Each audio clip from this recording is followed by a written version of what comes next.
Pix 11 puts you first. Presented by Jacoby and Meyers, New York's injury lawyers. We live here too.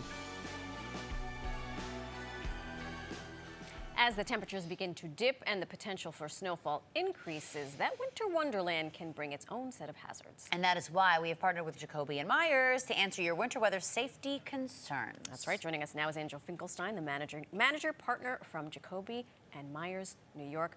Always a pleasure to see you. Love seeing you, especially during the holidays. Especially during the holidays. So we've got some questions from our viewers. Yes, we do. Okay, Andrew, our first viewer question comes to us from Philip of New York City, and he wants to know if the city is liable if someone trips on ice and injures themselves on the public sidewalk or street. That's a great question. That is a good question, Philip, and the answer may not be what's obvious. What's obvious is the owner of property is responsible to maintain the property. So that's New York City owns the sidewalks, but they have a special rule that puts the burden on the adjacent property owner. So the adjacent property owner, as long as it's not a 1, 2, or 3 family home, has to keep it clean and clear. Clean and clear. But that duty and obligation to keep that sidewalk clear doesn't happen until the storm's over. Right. Right, so after that storm's over, the property owner, the commercial property owner, has to get out there and clean it up and keep it safe for everybody. Okay, Very interesting. You just answered a lot of questions in my head. Okay, second question is from Sammy in Long Island. What are the most common mistakes people make while driving in poor conditions that cause them to be sued? Well, ultimately, it's the same thing.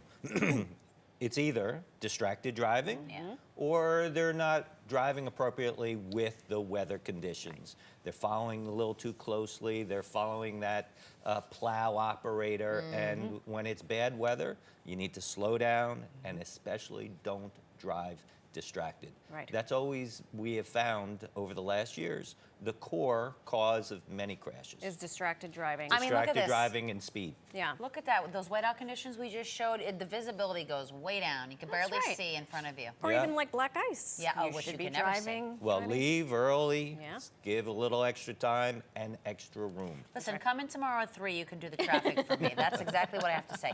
Okay, our next question comes to us from Teresa, who is in Queens, and she wants to know if your car skids on ice and it causes you to cause an accident, are you liable That's what for we were said just accident? talking about. Oh, Marisol, you said you're afraid of black ice? Yeah. Well, here's the reality. What really is being asked is, if I'm presented with an emergency, am I responsible?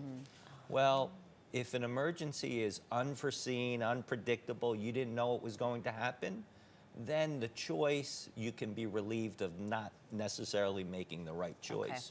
But is black ice unexpected, unpredictable? Right. That the answer to that is no. No. If you're driving in bad conditions and you know there's snow and ice, and then you suddenly skid and you think it's an emergency, it really isn't. really because you're not entitled to claim emergency if you created the emergency. So when you're driving too fast or distracted and suddenly you lose control of the car, you've really created the emergency.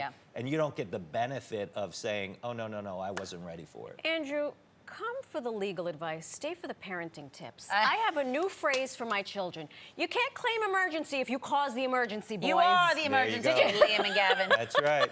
I love this. That's right. I know that you, Jacoby and Meyers, is partnered with New York Cares Coat Drive. Talk to us about that. Well, New York Cares is a great organization that helps our neighbors in New York City, and we've partnered with them.